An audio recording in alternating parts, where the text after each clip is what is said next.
परमेश्वर के धन्य नाम की महिमा हो। प्रभात मनन के सत्र 2772 में आप सभी का बड़े प्रेम के साथ स्वागत करता हूँ। आइए आज के मनन के लिए हम पढ़ते हैं प्रकाशित वाक्य अध्याय 3 पद 9। देख मैं शैतान के उन सभा वालों को तेरे वश में कर दूंगा जो यहूदी बन बैठे हैं पर है नहीं, वरन झूठ बोलते। देख मैं ऐसा करूंगा कि वे आकर तेरे पैरों पर गिरेंगे और ये जान लेंगे कि मैंने तुझसे प्रेम रखा। संसार के सभी लोगों को बाइबल में 3 विभागों में बांटकर समझाए हुए। उसमें पहला यहूदी और दूसरा अन्य जाति और तीसरा परमेश्वर की कलीसिया। कुरिन्थियों की पहली पत्री अध्याय 10 की 32 में हम इस प्रकार पढ़ते हैं, तुम ना यहूदियों ना यूनानियों और ना परमेश्वर की कलीसिया के लिए ठोकर के कारण बनो। यहाँ उपयोग किया गया यूनानी शब्द सारे गैर यहूदी मूल के लोगों को सूचित करता है अथवा अन्य जाति के लोगों को। फिर अध्याय 10 की 46 से 48 तक भी पढ़िएगा। यहूदी शब्द प्रथम शताब्दी से लेकर अभी तक इसराइल के 12 गोत्र से जुटे लोगों को, जो अब्राहम इसहाक एवं याकूब के वंशज है, जिनके साथ परमेश्वर ने वाचा बांधी थी, सूचित करता है। यहूदी एवं गैर यहूदी भूमियाओं से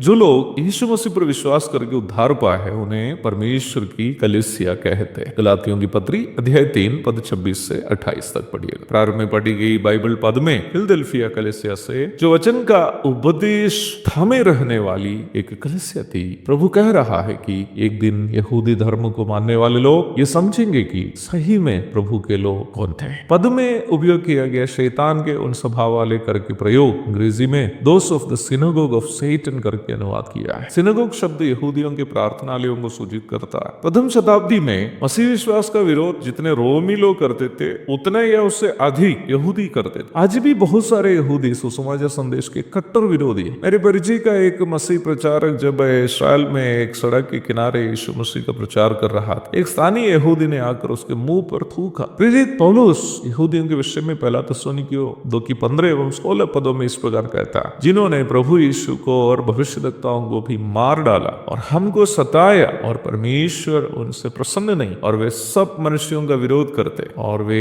अन्य जातियों से उनके उद्धार के लिए बातें करने से हमें रोकते हैं कि सदा अपने पापों का नपुआ करते रहे और उन पर परमेश्वर का भयानक प्रकोप आ पहुंच जाए। प्रारंभ में पढ़ी गई पद में प्रभु कह रहा है कि जो प्रभु की कलीसिया को सताते हैं वे परमेश्वर के नहीं बल्कि शैतान के स्वभाव वाले हैं। आगे प्रभु कह रहा है कि यहूदी बन बैठे हैं पर है नहीं। प्रभु यहाँ जो कह रहा है उसे रोमी 2 की 28 एवं 29 पदों में पौलुस समझाते हुए आप देख सकते हैं। वहां हम इस प्रकार पढ़ते हैं, क्योंकि यहूदी वो नहीं जो प्रगट में यहूदी है, और न वह खतना है जो प्रगट में है और देह में, पर यहूदी वही है जो मन में है, और खतना वही है जो हृदय का और आत्मा में, न कि लेख का। ऐसे की प्रशंसा मनुष्यों की ओर से नहीं परंतु परमेश्वर की ओर से होती। प्रभु फिलदेल्फिया की कलीसिया को यह स्पष्ट कर रहा है कि यहूदी जो भले ही अब्राहम इसहाक और याकूब के साथ की गई वाचा के कारण परमेश्वर के लोग क्यों न कहलाते हो, पर जब वे उन्हें दी गई न्याय व्यवस्था का सारांश यीशु मसीह का ही इनकार किए और अब यीशु मसीह पर विश्वास किए हुए प्रभु की कलीसिया को सताते हैं, उन्हें प्रभु सच्चे यहूदी नहीं मानते। सच्चे यहूदी वही है जो